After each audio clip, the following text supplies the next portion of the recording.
If you are wondering if we have AI camera available on POCO F8 Pro, then the answer is yes, we have some AI features on this phone. Some of them are pretty much hidden, they are built in within the camera app.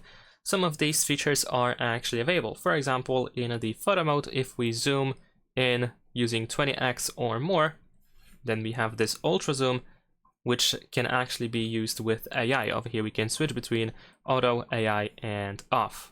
So of course the AI is used over here in order to improve the quality of photos that were taken with this really high zoom.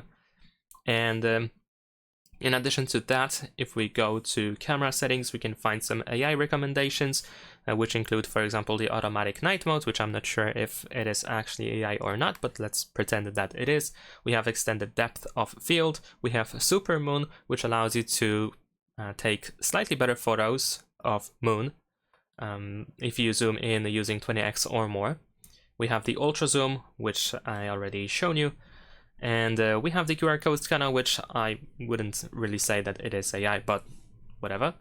And we can also be notified about orientation. So that's pretty much it. Thanks for watching, leave a like and subscribe.